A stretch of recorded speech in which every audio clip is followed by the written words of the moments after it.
ब्रह्मा जी ने संपूर्ण ब्रह्मांड की रचना की है, फिर भी उन्हें बूढ़ा, चिंतित और एकांतवासी क्यों दर्शाया गया है? सृष्टि के रचयिता की पूजा क्यों नहीं की जाती? उन्हें हिंदू देव पंथ में वह सम्मान और स्थान क्यों नहीं मिलता जो रचनाकार के रूप में उन्हें मिलना चाहिए? चारों वेदों के रचयिता की उपेक्षा क्यों की जाती है? यहाँ तक कि ऐसे कई महर्षि हैं जो वेदों के ज्ञाता हैं और ब्रह्मा जी से ज्यादा पूज्य और सम्मान किए जाते हैं। ऐसा क्यों है, इसके बारे में जानेंगे आज के वीडियो में अंत तक बने रहिए। आप देख रहे हैं ब्रेकआउट फैक्ट।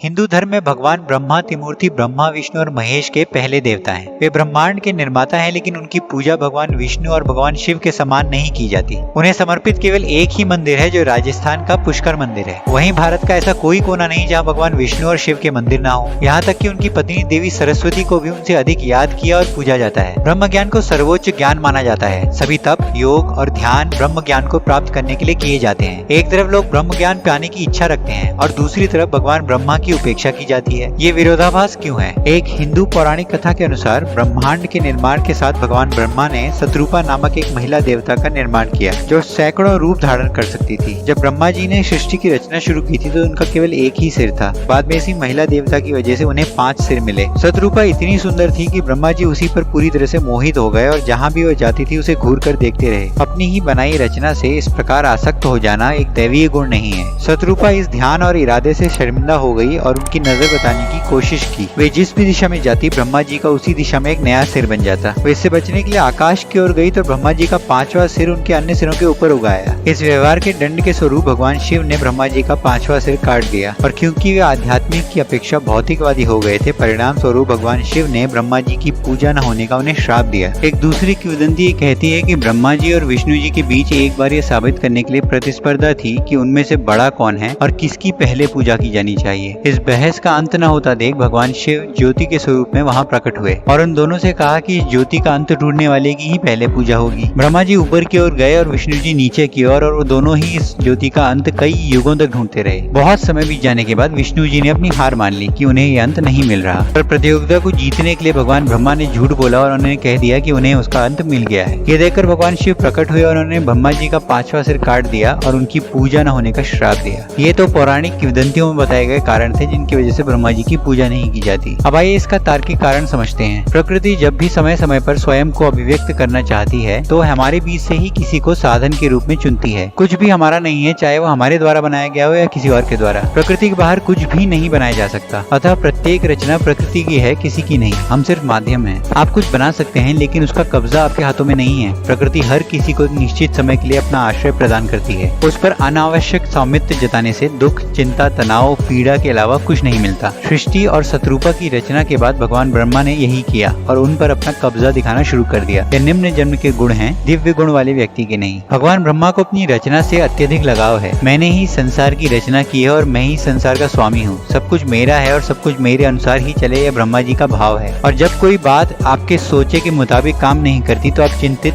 तनावग्रस्त और परेशान हो जाते हैं। कोई भी किसी के द्वारा नियंत्रित नहीं होना चाहता, यहाँ तक कि आपकी अपनी संतान भी आपसे अत्यधिक नियंत्रण नहीं चाहती। ब्रह्मा जी हर किसी और हर चीज को नियंत्रित करने की कोशिश करते हैं और इसीलिए कोई भी उनके साथ रहना नहीं चाहता। यही कारण है कि ब्रह्मा जी को तनावग्रस्त, चिंतित, बूढ़ा और एकांत में दिखाया जाता है। दूसरा कारण है भगवान ब्रह्मा की समाप्त हो चुकी ऊर्जा और विष्णु की सक्रिय ऊर्जा और शिव की निष्क्रिय ऊर्जा। भगवान ब्रह्मा का काम पूरा हो गया है, विष्णु वर्तमान है और शिव भविष्य है। लोगों की मनोवृत्ति वर्तमान और भविष्य की परवाह करने की होती है, अतीत की नहीं। और लोगों का यही मनोविज्ञान भगवान ब्रह्मा को उपेक्षित कर देता है।